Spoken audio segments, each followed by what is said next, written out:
Amy, let me tell you about a magical place that is so exactly designed to be enclosed space, year-round fun for the whole family that I bet you already know what I'm going to say before I even say the name. Let's say it together on 3. 1, 2, 3.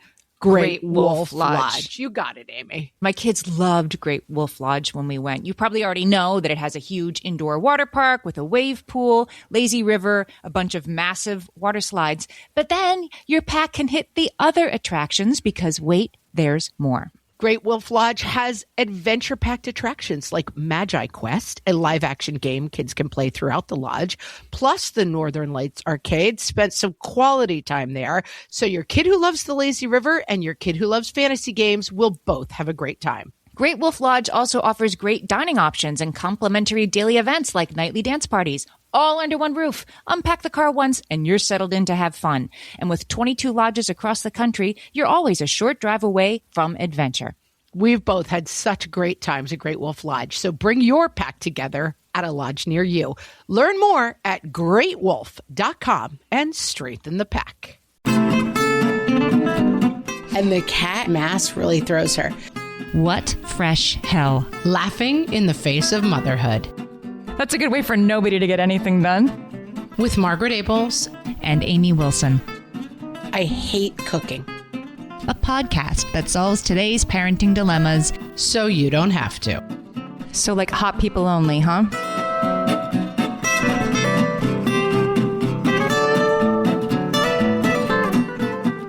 Hello, everyone. This is Margaret. And this is Amy. And this week, we're going to talk about things that we've learned so far.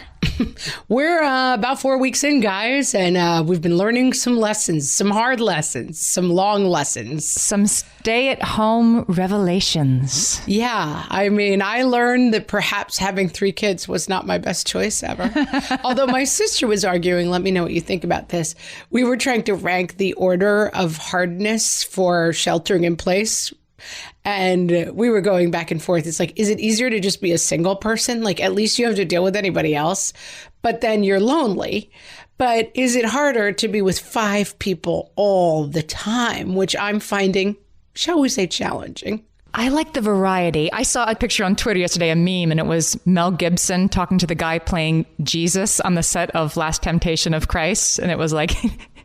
me talking to my friend with 2 toddlers, explaining why it's really hard to quarantine alone. And he's talking to like Christ with blood running down his face. Well, my sister was making the argument that like she thinks it's hardest for parents of only children. That's what she was putting at the top of her hardness triangle, because she was like, it's just one kid who you constantly have to entertain. And I was like, that does sound challenging. You're right. I think she might be right. I feel like, you know, I have 3 and it's a lot of inter-sibling warfare, but it is also a lot of go figure out what to do together for a while. And so it's a bit of a mixed bag. I think so. You and I are both 5 people under one roof, and there are combinations, right? Like different combinations are getting along at different times. And it's just more than none other people to talk to and more than one kid. I think it probably is easier, but the kitchen is... The kitchen is the bête noire for you. The kitchen is the monkey on your back during this quarantine. You've mentioned it, I'm going to say several times, Amy, and I know it's not a happy place for you, the kitchen. It's not my happy place, but I'm sure spending a lot of time there. So this week, Willie Geist put up on Twitter, he said, 1 month from today, I'll be 45 years of age, yet it was just this morning that I learned how to load a bowl into the dishwasher properly. Many thanks and warmest regards to Christina Geist, his wife. And we know her. We've had her on the show. So I responded to him. Of course, I had a what kind of monster point of view on this. And I was like, look, did you put the bowl where the plates go? Because if you did, I am totally on her side. And it's probably the most attention a tweet of What Fresh Hell podcast has ever gotten. There are women across the United States chiming in on that there is indeed a correct way to load a dishwasher. So we're not alone in the way we feel. Yeah, there's been a lot of spousal learning going on during this time. That's what I find from looking at my Facebook feed. You guys can always find us at facebook.com/whatfreshhellcast. And I do find the spousal learning, I mean, my husband and I, there's so much he has to learn. And this is such a good time, I think, for him to learn it. How to properly pick up the floor, how to vacuum correctly. I don't think he thinks it's that helpful, but I'm finding it it's consuming a lot of my time, teaching him the ways in which he is incorrect. His breathing and chewing are getting some attention. Also need some, yes. In our house, we've made it a sort of group project to teach correct speakerphone etiquette. That in fact, when you have a tiny microphone dangling like right in front of your mouth, you don't have to yell like it's two tin cans and a string. They can actually hear you if you speak in a normal tone of voice without actually like projecting like you're in a Greek amphitheater. It works. I have really been enjoying the tweet theme on Twitter that is, can't believe I'm married to the. So a lot of people are seeing my husband works at home, so I've always known what kind of monster I'm married to. We don't usually spend 24 hours a day together, and the kids aren't home that whole time too. So my dynamic has changed, but I do kind of see how my husband is at work. But people realizing like, oh, I'm married to the let's circle back guy, the person who says that unironically at work. And I have found that fairly amusing. But I will say my husband, after some fraught conversations about how we were dividing the workload, I suggested that perhaps he could do some of his work because we have a downstairs basement office where he works, and he self-quarantines like all the time. Normally he self-quarantines, like he goes down at 8 a.m. and often I do not see him again. There's a bathroom and a shower, and sometimes he comes up for food, but often he forgets to eat. He's an introvert, sounds like. Yeah, well, he's just he's an engineer, so he goes into what we call tunnel mode. Oh, right. So he just goes down and he starts coding, and then I literally pound on the door at 6 p.m. and I tell him it's dinner time, and he is startled and confused that human life has gone on all day while he's been in his tunnel. He just gets way deep into his work. But he's not doing a lot of coding right now. He's doing different kind of things at work. So I suggested that perhaps rather than disappearing from our lives for 10 hours while I'm trying to homeschool 3 children, he could be in the living room working so he could be a source of help if needed. And that's not been going great for him. That's a good way for nobody to get anything done. Yeah, it was maybe not my best choice.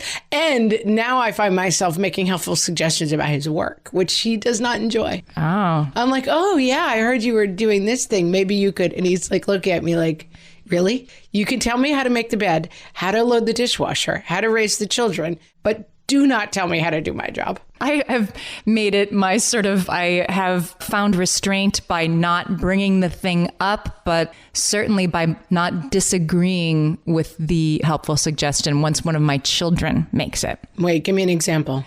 Well, like I didn't say anything about the yelling into the speakerphone. So basically, until my daughter couldn't take it anymore and, just like let him have it with a hilarious but fervent fire hose of like, I can't take it anymore. You yell. You don't have to yell like that. And to my surprise, he was like, you're right. I do yell. I know. Like, and apparently other people on these calls have maybe been trying to explain that. And so once the tough love was, once it was on the floor as a topic of discussion, I was like, I'm going to back my daughter up on this one. Yes, I think you could. He's like, I'm fervent. I care about what I'm saying. So I'm passionate. Yes. Well, you have introduced into our lives headset gaming. We were not at that level, but wow, we decided to commit to like headset gaming during this time. And I am constantly like, that thing in front of your mouth is a microphone. You are not trying to yell loud enough that they can hear you at their own houses. Like the headset gaming is very, very loud.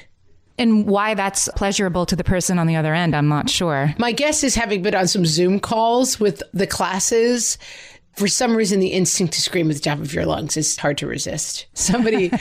And if you're doing it, like, did you ever notice you can't make your own eardrums hurt by screaming? Like, you can't scream so loud you pop your own eardrums or something that like shuts off in your ears. No. So if you're also screaming into your headset microphone, then eardrums are fine. You're all business. I saw somebody tweeting, a Zoom call with a 3rd grade class is basically just 20 kids trying to scream the name of their dog louder than someone else. And it's true. Like, that's all my 4th grader wants to do is introduce his class members to his cat. Like, he does not want to learn what role that has in poetry.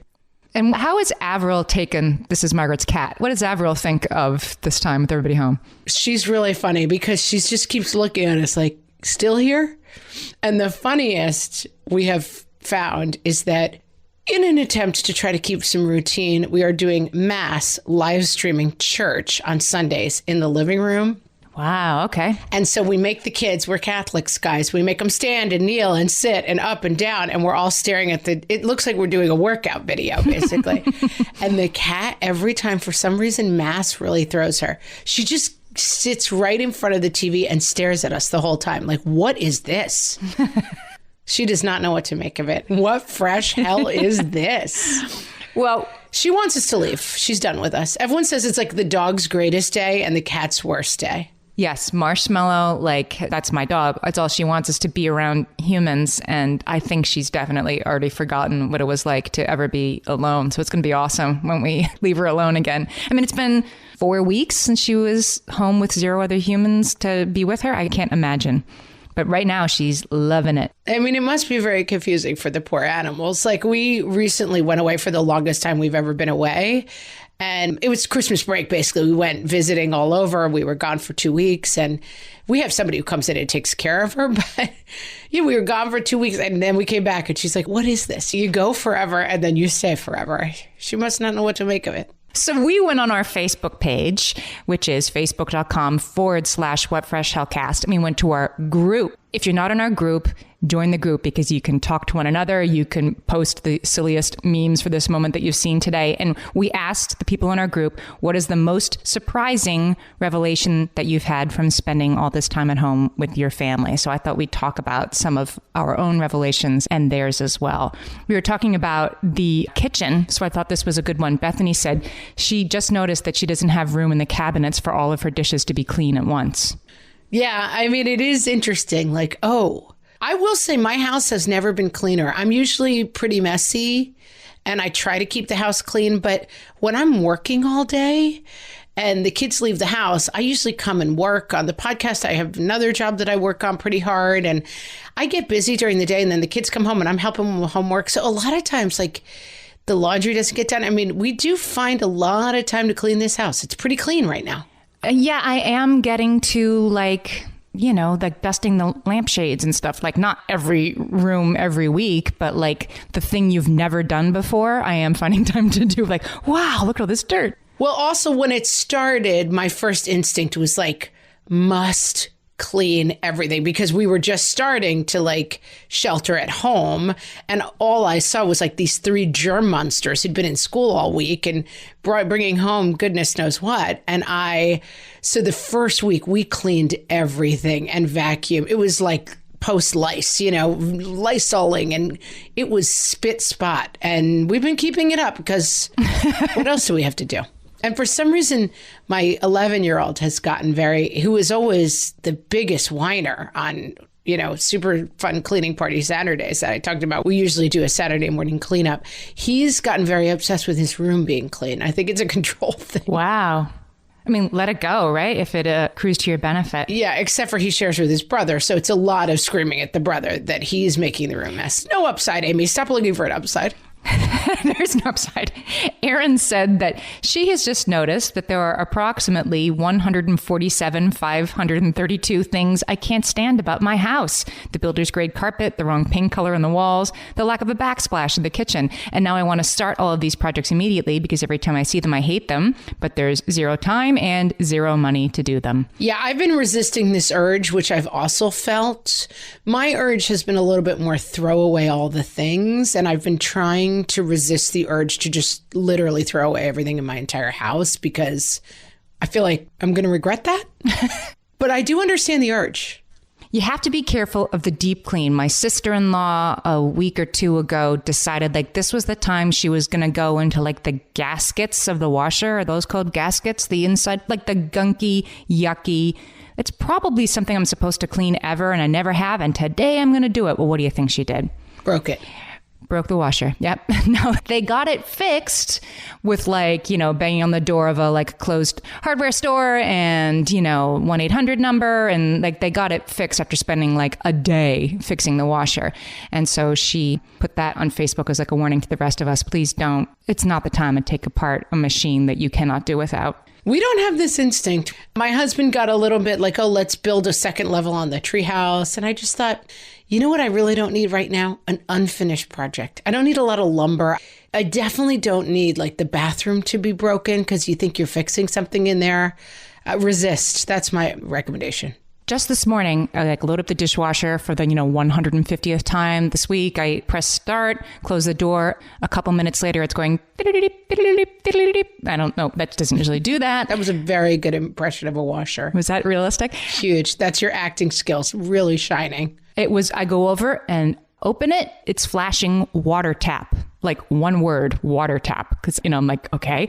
So I look up the type of the dishwasher. I download the manual. I search the manual for water tap, one word. It's not in the manual. I am like, my life without a dishwasher is flashing before my eyes.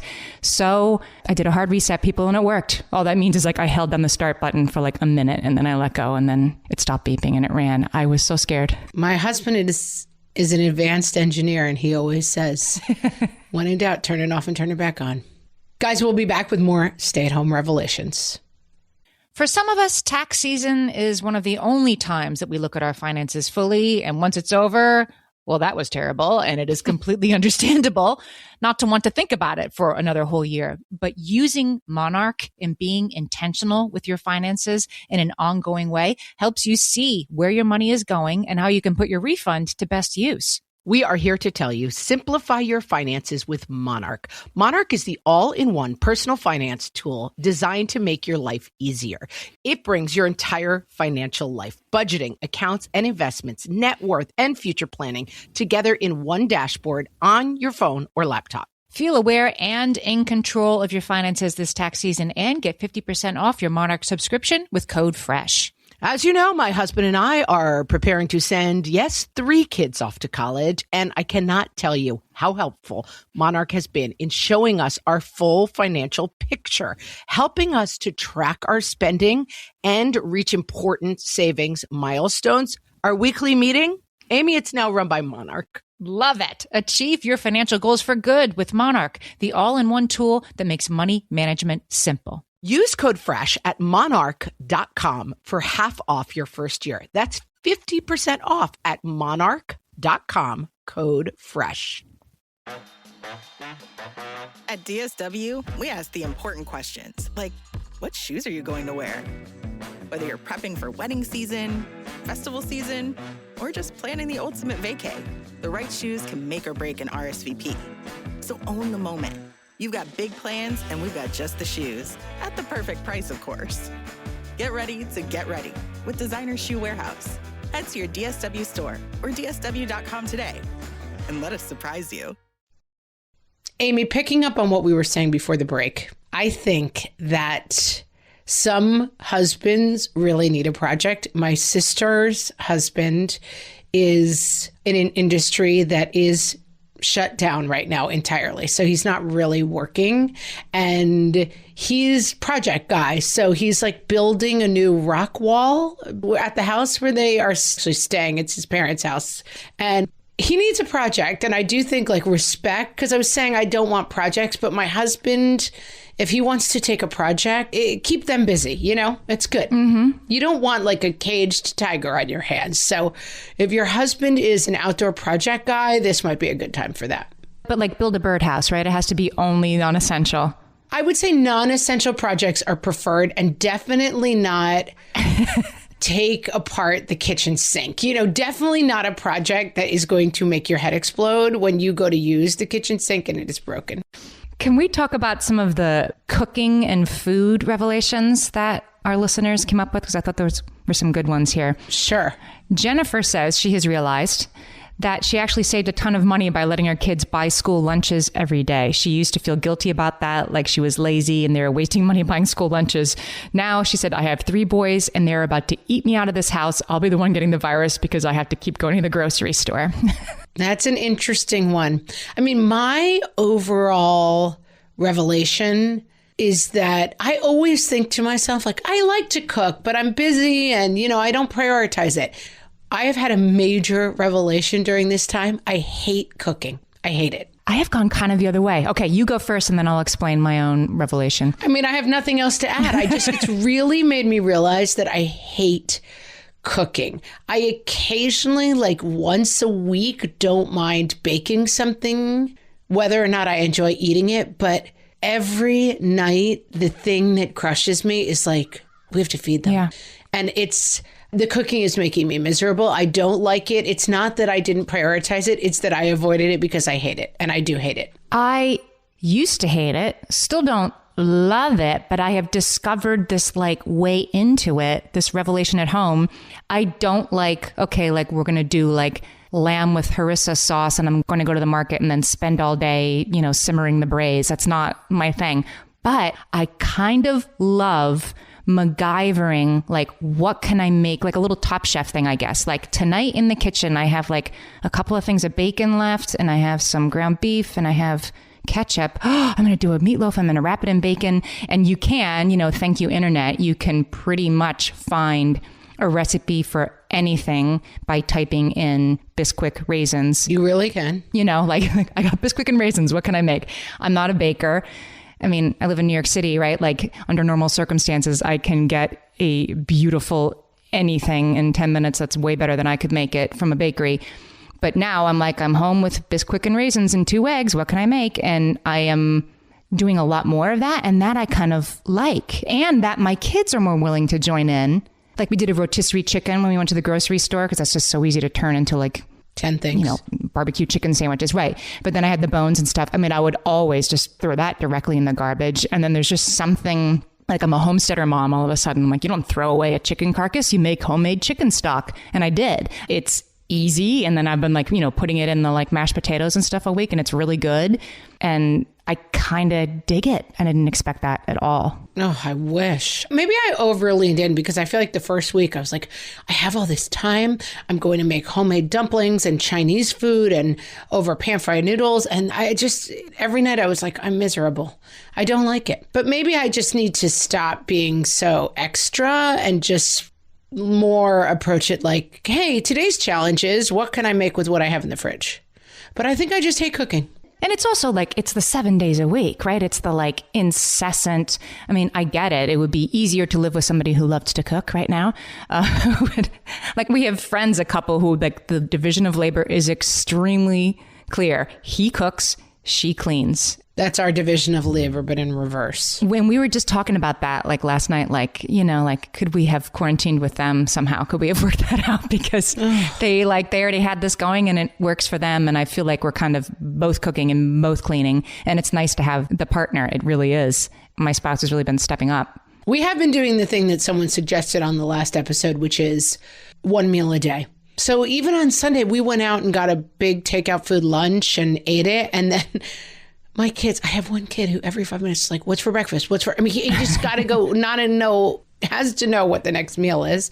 And I said, it's hot dogs or peanut butter and jelly sandwiches. That's not dinner. Oh, it is now, kid. Like, it's dinner. Yep. You had your one meal. My husband takes care of breakfast and then I'm good for one other meal. And that is it.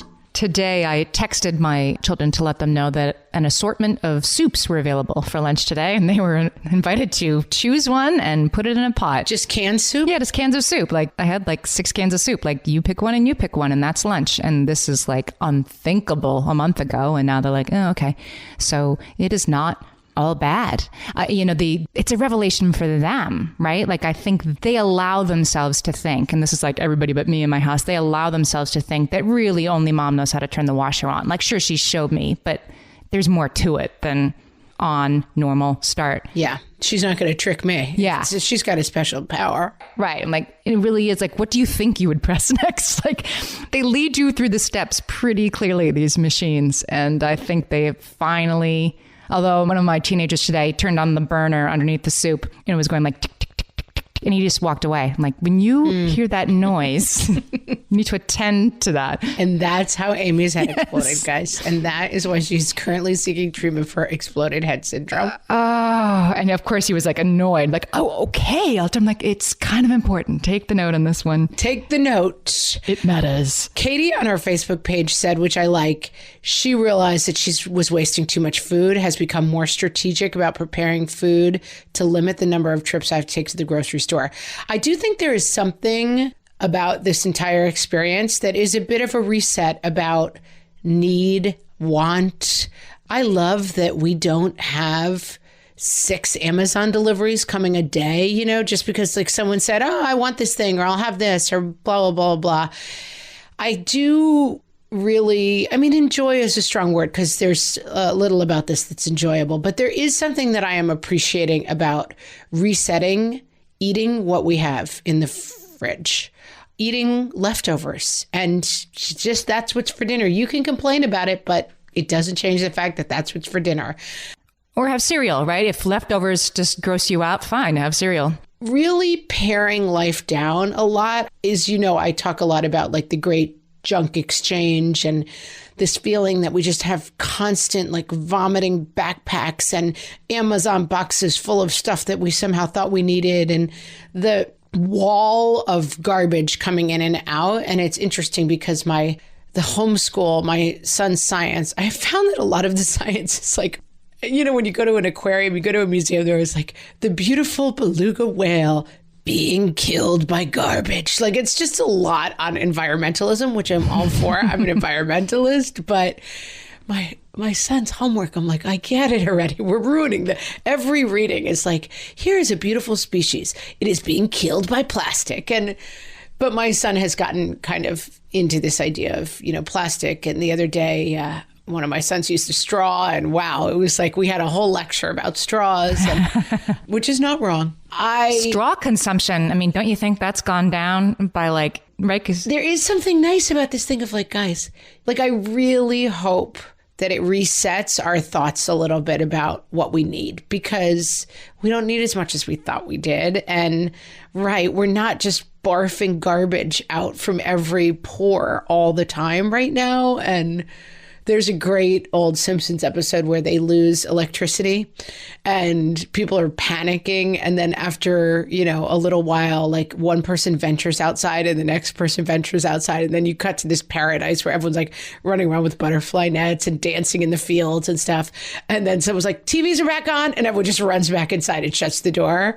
And it's like, that moment of revelation meant nothing. And I'm hoping that some of this revelation sticks. I want to give a shout out to Heather's revelation because it's related to the junk. Her kid had a birthday party during this time. She said, I kind of love the birthday parade. Everybody drives by your house, honks and waves as the birthday child stands on the front lawn, waves back. It's over in 15 minutes. There's no cleaning the house. There's no goodie bags. There's just a smile and a wave. This is the best thing to come out of this. It is a revelation that like a birthday party does not have to involve spending several $100s to rent, a place where 20 kids can gather and da-da-da-da-da. A birthday. Remember, Amy has a great story about like her birthday when her uncle came over and gave her $1 and it was like the greatest day of her year. Yeah, it wasn't even my uncle. It was like some guy that lived in the neighborhood. I can see him in my head. Yeah. Even better, But that's the thing. Like, I do think we've all gotten a little extra about stuff, and there is something about, and the revelation is like the kids don't really need it, I mean, I have a kid whose birthday's coming up. I have a kid who's missing their first communion, and there's a lot of disappointment and a lot of heartache about a lot of this stuff, but it kind of makes you realize what you do and don't need. And I'm just trying to hold on to those lessons. Sure. And I mean, it depends on the age of the kid, right? Like your sweet 16 daughter is not going to love, everybody driving by and waving, but she might not hate it. And for little kids, this is terribly exciting. One of my, it's not a kid in my daughter's class, but my daughter's grade school, first grader. And they put up some, shots on the school page of all the kids singing. She had a cake at home. All the kids are singing on the Zoom and the teachers, singing and waving. And like the look on this little girl's face, it was as if she was told to proceed directly to Elsa's castle where she was going to sing Let It Go with her. Like she was delighted. And I think we can make do with less and our kids can find wonder in little things right now. And we're lucky. Listen, I would not wish this situation on anybody. There's a lot of like horrible, tragic outcomes that are happening for myself, my family, people we know, people everywhere around the world. Yes, you're right. But at the same time, we are in it. And so there is something I do think, I've talked a lot about on the podcast about worrying that my kids, don't face a lot of adversity, that this, that we're trying to raise kids in a world where like every day is like, it's this person's special day today, but everyone gets something because it's everyone's special day every day. And God, it's been a splash of cold water. Like, okay, it's nobody's special day. And there are some actual hardships involved. And it's something that we're talking a lot about. Like, my kids, last night we just had the night where one of my kids was really, I'm never going to see my friends again in this. I hate this. And we just have kind of a conversation of, you know what, we're home. We're healthy right now.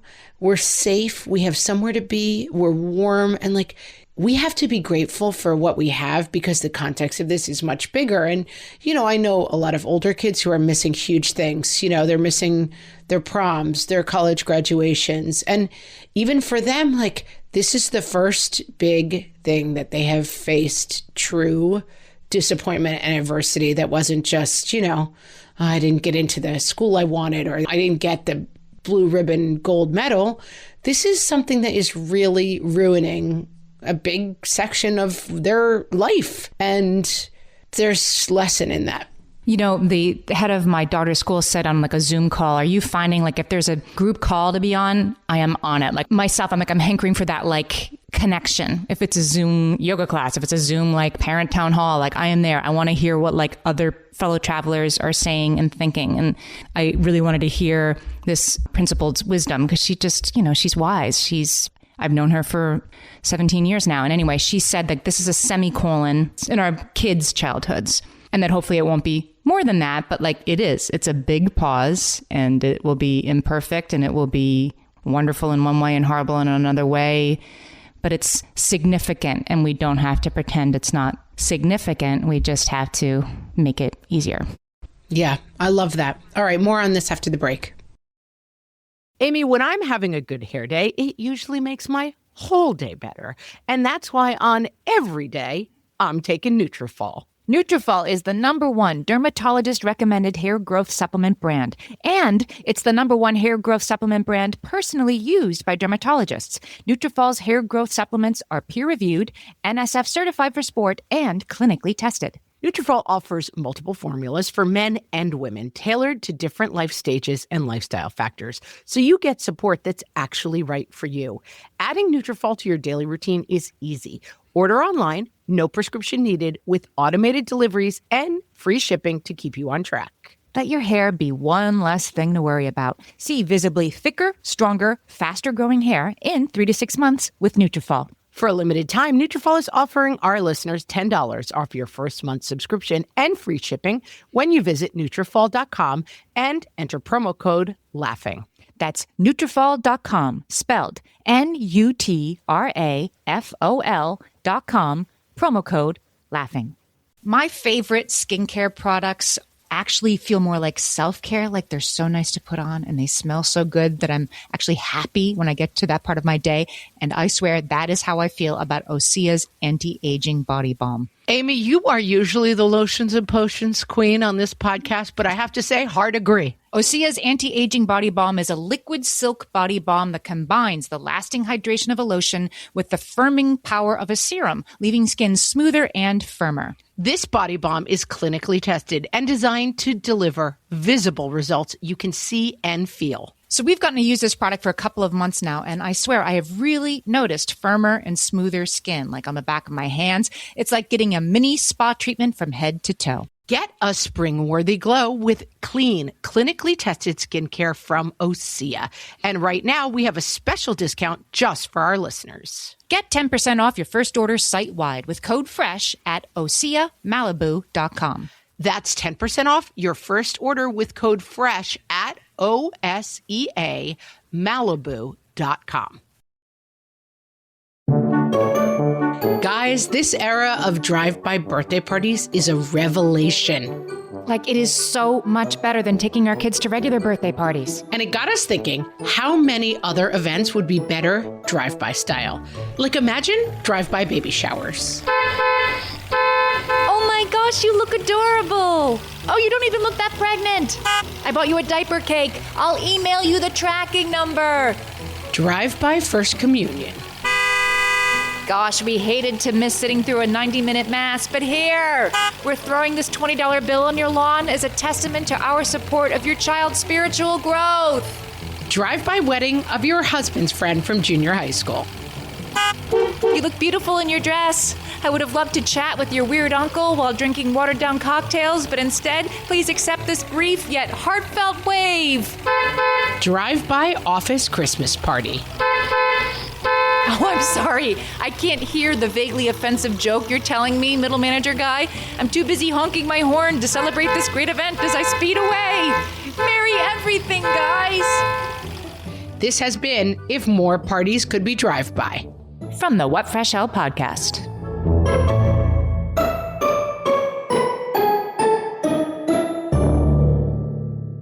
Okay, so we're back with the surprising revelations that we and our listeners have had so far with this crazy experience. And there's a lot of stuff about parenting. Michelle said she has realized how much she likes staying home and not spending half of every day driving the kids to this place and that. She said, I'm also glad I have teens and not smalls. I think that's easier right now. As another parent of teenagers, I think you're right. I keep saying that, and then I had a Zoom the other day with a friend with a newborn baby, and I was saying, you know what? It is kind of like having a newborn baby, though. I mean, this is kind of like what I did for 3 years with my little kids. You know, we didn't go a lot of places because it was such a hassle to get them in the car and go. And with a newborn, you're worried about germs. And I was kind of going back and forth, like, maybe this isn't that different than what I actually did when I had a newborn baby, which is I stayed home. I mean, you could do more, but, you know. But yeah, I think that's interesting. And I like Jenna's revelation.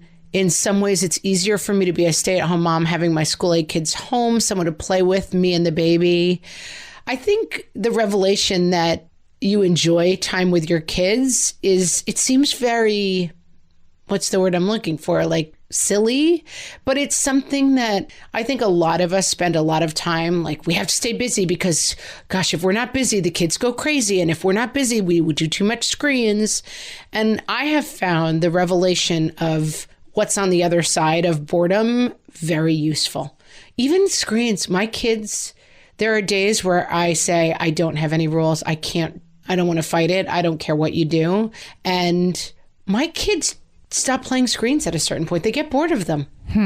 They find something on the other side of it. They found it. They have found the edge. Yep. They sailed around the edge of the world and found like, oh, this just keeps going. All right, I'll come back and read a book. Yeah, it's just, and they've found the other edge of getting along too, you know? I mean, they fight. I get so much less involved in their fights. I found generally, I would say the minute I hear fighting, I'm stumping in. Who's being rude to someone in my house? They are, let them work it out right now. I basically don't get involved in their fights and they figure it out. And I have one kid who is much more of a loner and he's my sensory guy. I think he gets overwhelmed with like the stimulation of being around 4 other people all the time. He self-isolates a lot. He goes up to his room and he has a Lego set that he works on, or he has things that he plays with in his room. But my instinct to be like, you've got to join in with family fun. He does not need to join in with the family fun all the time, you know? And often when we're outside, we built a little pickleball court in our driveway. We spray painted the lines and we strung a piece of string across to make just the top of the net. It's been super fun. We're playing a lot of pickleball in our driveway. We just ordered the balls and the racket off of Amazon. It's not regulation. It's a little small because, you know, it's just our driveway. But the first couple of times, oh, you've got to join in. This is what we're doing. It's family time. And I stopped making him do it. And he often just watches us from the window while he's working at his desk or drawing or playing stuff at his desk.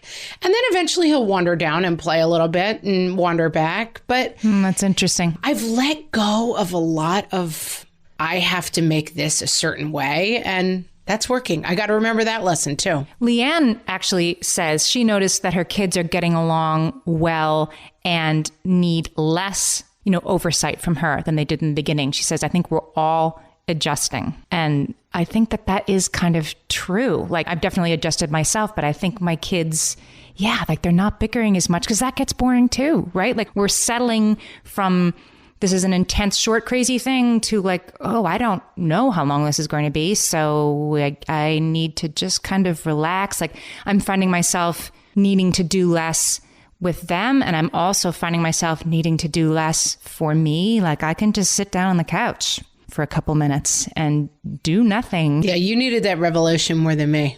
I'm always good with that. But I do find even with the homeschooling, in the beginning, I had the 3 kids set up in their 3 areas. Mom, and I was running back and forth like, oh my gosh, this is so hard because I've got 3 kids and this one has a question at the same time as this one.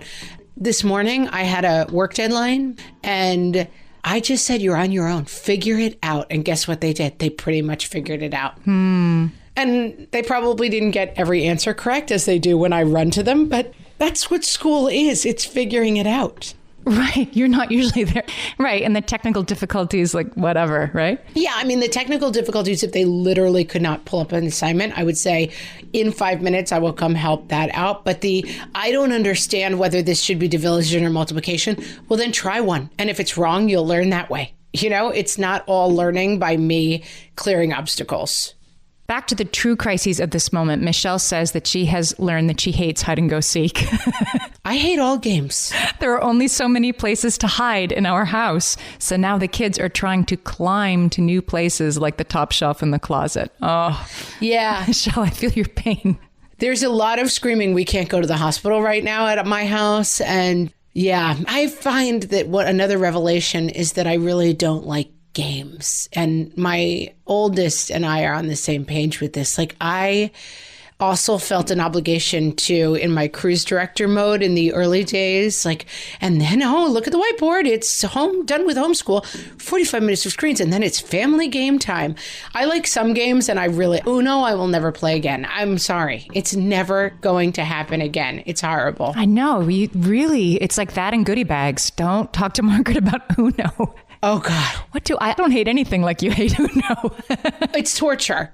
But we played charades the other day. And again, charades kind of devolved into my kids basically acting out YouTube videos that we'd never heard of, but they were cracking themselves and each other up. And it works. It's fine. I don't mind a fun game, but Uno's torture. Monopoly's torture. My kids play this game called Categories, and it's one of those like, wait a minute, that title does not describe the game at all, but it's ostensibly called Categories. And the game is that you say, okay, it's a movie and it's LM. And then the answer is like The Little Mermaid. But the is always supposed to be, you don't say T for the, you just say LM. But sometimes somebody will say TLM and then like 45 minutes will go by. And the person's like, The Little Mermaid. I hate this game. Possibly as much as you hate Uno. And now that I think about it, I don't have time for it. And we've played it so much that the kids have run out of like anything to come up with initials for. But their sort of set of references and mine, like I'm like all old deluxe alerts and they're naming like famous YouTubers initials. Like I would never get this. Right. Yeah. We could be here all day, guys. Yes. Sometimes separate games is better. Yeah. One thing we've been having trouble with, we find, is like movies that it's hard to find a movie that 2 middle-aged people and then an 11, 9, and 7-year-old, they all want to watch at the same time. Yep. It's been a little tough. I have 2 suggestions for you, actually. Okay. Galaxy Quest. Oh, that's a great one. I'm writing that down. Yep, that one, guys, it's like I think it might be PG-13, but I just watched it with my family. It's tame. It's basically like a TV show about like a Star Trek cast basically gets like sent up to outer space to like actually interact with aliens who think they're really space travelers. Very funny. And the other one is Napoleon Dynamite. This is your chance. You keep recommending that one. I know. I don't know why it's not appealing to me. I know. And now you're just going to hate it because I keep saying it. But it's like, because you always talk about the Blind Melon video and we're like, somebody said like, it's a whole movie of that. I'm like, that's exactly it. Yes, you will love it. I'm not sure, but I might try it. And it's again, it was PG and oh yeah, it's a good one. I have a theory that I don't like seeing unattractive people in movies, which is maybe wrong of me, but not unattractive people. I feel like I go to the movies to see attractive people. And when I see unattractive people in movies, it really turns me off. And I just watched the new Emma that is just in theaters, but now they released it straight to home video. I had my objection. I was like, why would I want to see unattractive people in movies? Is it like the British, like bad teeth unattractive? Like character actor? It's just like a stylistic, realistic, we're not going to pretty everyone up. We're just going to make them look like real people that I find objectionable in all movies. Okay. And I have this pointed out to me as insane by many people, but I've never really changed my mind about it. So like hot people only, huh?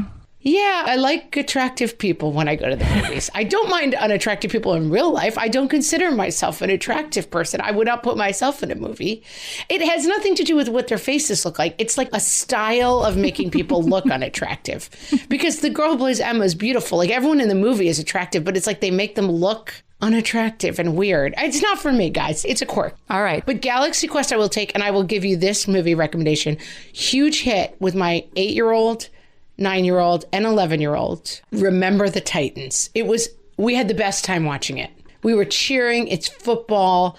It's fun. My 8-year-old girl really objected to turning it on, and she was standing on the couch and cheering by the end. Great family movie.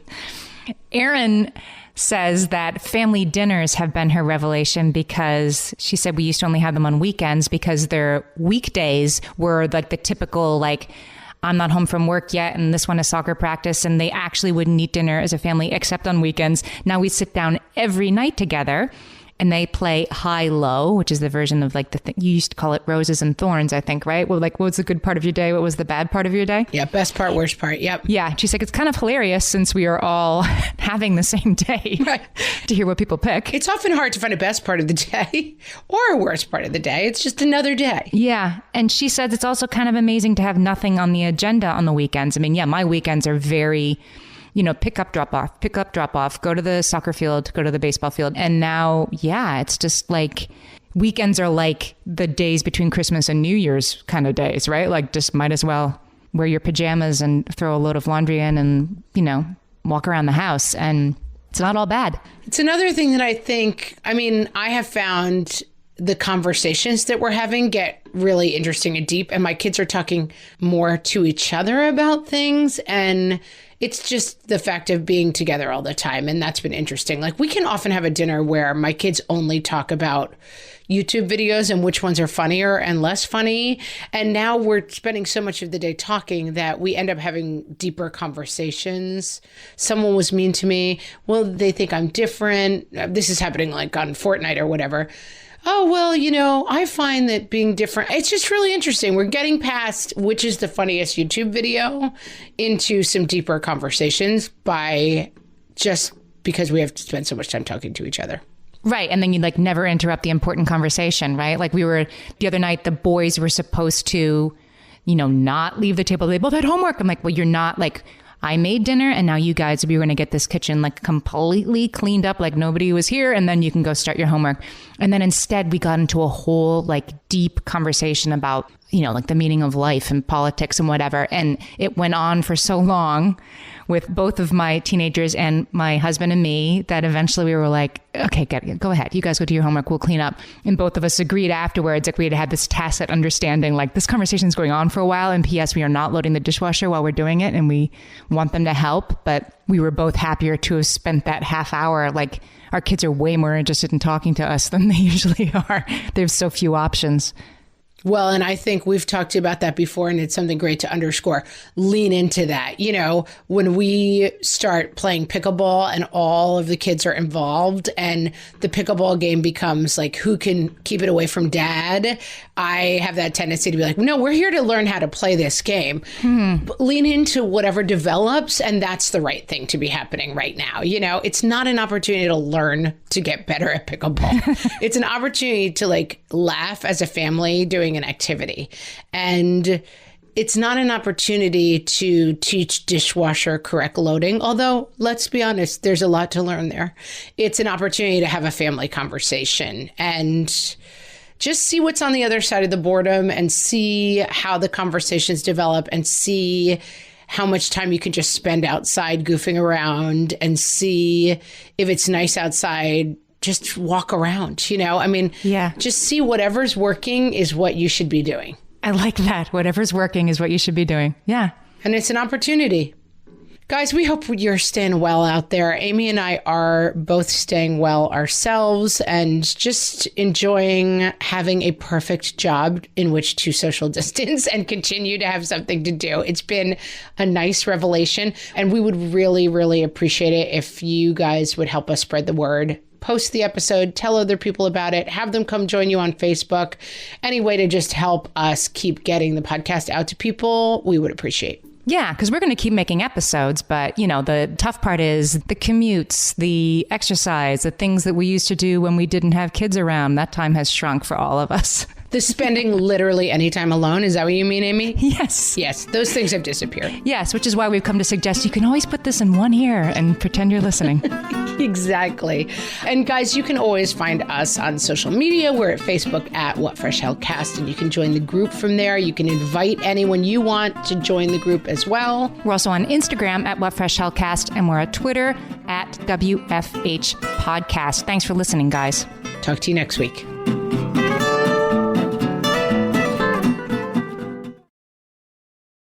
Close your eyes. Focus. Listen to work getting done with Monday.com. Relax as AI does the manual work, while your teams are aligned on a single source of truth. Feel the sensation of an AI work platform, so flexible and intuitive, it feels like it was built just for you. Notice you're limitless. Now open your eyes, go to Monday.com, start for free, and finally, breathe.